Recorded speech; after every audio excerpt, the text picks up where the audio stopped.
Get a glimpse of the bank's past and follow its journey into the future. By the Hands of Grenadians, a tale of commitment, fortitude, and leadership. I've been asked to give some remarks, special remarks. So I will choose to give special remarks. In the Anglophone Caribbean, we do not spend enough time and effort, as I think we should, to understand our success over time. It is also true that celebrating each other's triumph, or even our own, does not come readily.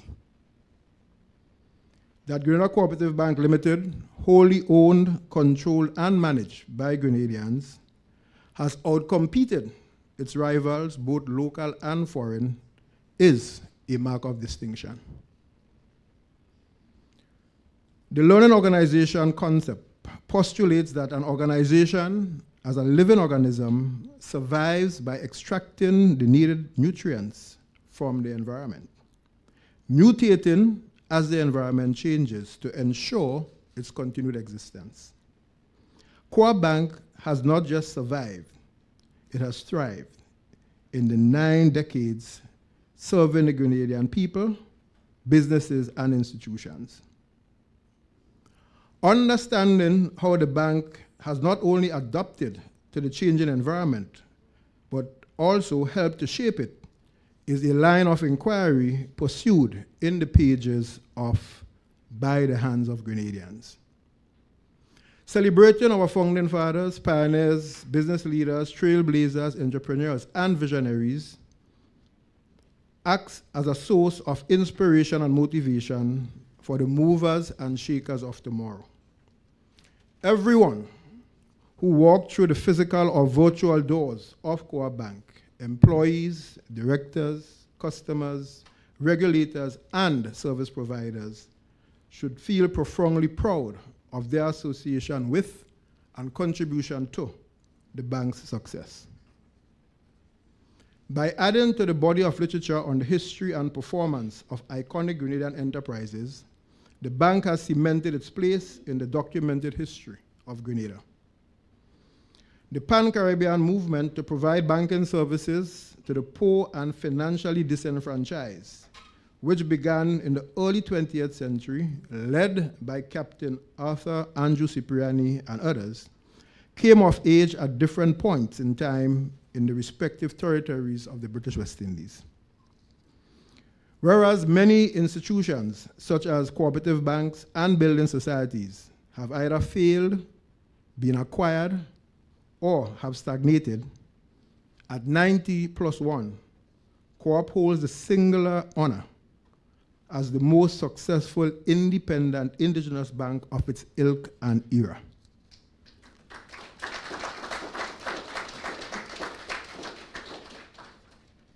Along the way, many individuals and institutions have contributed to our success. It was not simply our own doing. The iconic Co-op Bank that we know and have come to admire benefited from advice, insights, support from across the Caribbean, especially the Eastern Caribbean. As early as 1997, Dr. Basil Springer and Tony Prout of Systems Consulting Limited, Barbados, assisted us in laying down our strategic plan. The late Denby De Freitas and Laura Antwine, retired bankers from Barclays, held our hands.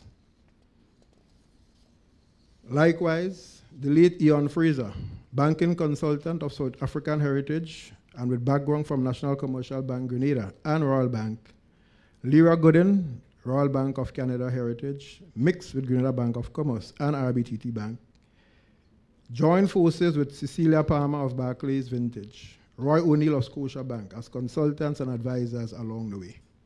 So, in a sense, Co-op Bank is a cross-pollination of multiple cultures and approaches to banking, management, and strategy. There has been a high level of cooperation and collaboration among indigenous banks in the last 25 years. We readily shared with each other any aspect of banking technology, strategy, finance, human resource management, payment services, credit card, audit, risk management, the works, which were mastered by any one of us. Our bank has benefited immensely from those acts of sharing. National Commercial Bank St. Lucia, now Bank of St. Lucia, has been the most forthcoming. Brian John, Joanna Charles, Estelita Cumberbatch were among the most accommodating. First Citizens Bank of Trinidad and Tobago and its Deputy CEO Sharon Christopher were also supportive and inspirational. The leadership team over the years have been true to the task. The bank had within its ranks some of Grenada's finest professionals: Julia Lawrence, Peter Antwine, Florence Williams, Dion Moses, Floyd Dowden, Will Von Granger, Jennifer Robertson, Mondale Squires Francis, the late Clifford Bowler, the late Leonard E.D. Jakes, Claudette Sylvester, Gary Sears, Richard Medford, Shane Regis, Charlton Parag. This is not the entire staff, it's 200 people, but this is just 20. Aaron Logie and Susan Redhead, Nicola Phillip and Gavin Batiste are some of the standout talents in the last 2.5 decades. Richard, we are getting there. That was one of Gordon V. Steele's famous lines whenever he reflected on the strides that we were making at Co-op. That left me a bit puzzled because neither he nor I knew where there was. Nor did we have any idea of how we would know when we have arrived there. But he always insisted, we are getting there.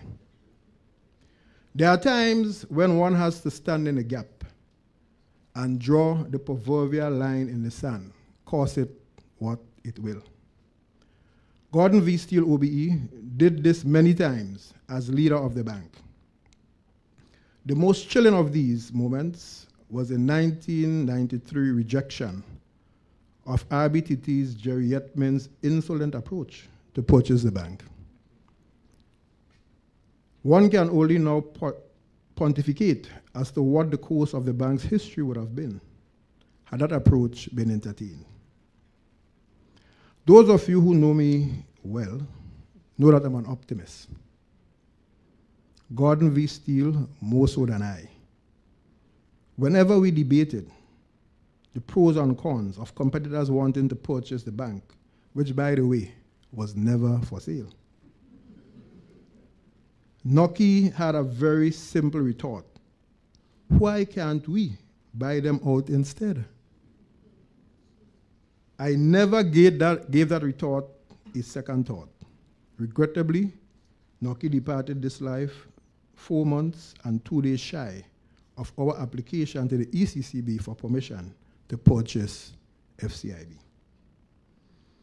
This book should act as an inspiration to employees of all financial institutions in Grenada who choose to dedicate their careers to the profession and the transformation of their business. Of the many lessons we have learned, here is one we hope all leaders will take. Striving to be bigger than the competitor is not a strategy. The best strategy is to endeavor to improve the quality of the customer experience day by day, week by week, month by month, year by year, decade by decade. There is also something uniquely special about Grenada's banking history and Grenada Co-operative Bank that sets us apart.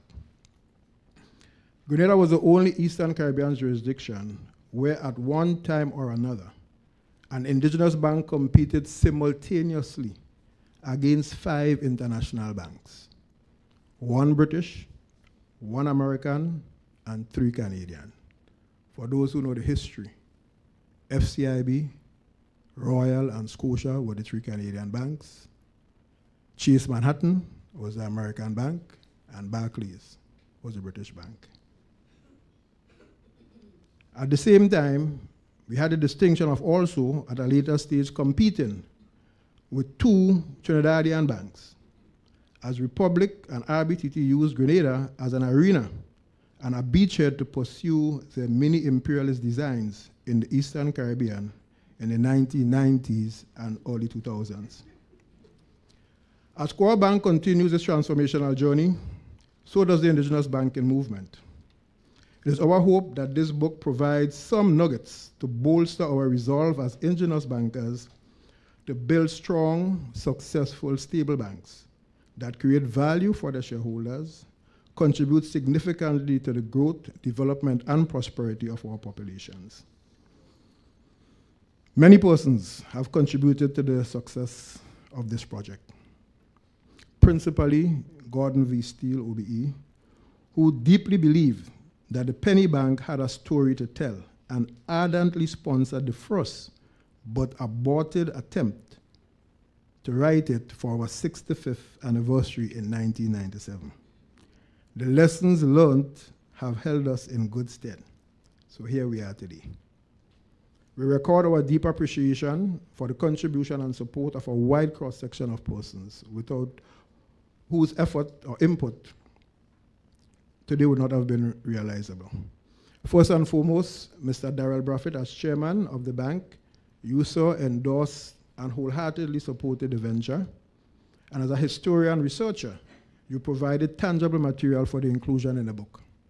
Simon Lee, writer and researcher, Peter Carlton Antoine as project manager and researcher, Roger Duncan as project champion and researcher, Rolf Hostialik, Ronaldo Bernard, Unique Photography, Alicia Bezinski, editor, proofreader, Paria Publishing, and specifically Alice Bissau, our condolences, as advisor and publisher. Sharon Christopher, Carleen Philip Frank, Petal Duncan, my dear wife, Magdalene Antoine, Peter's rock and support, Hilda Roberts Gittins, Erica Simmons hosting, Ali Therese Wilson, Gerald Amadi, and those who have inadvertently omitted, you are mentioned.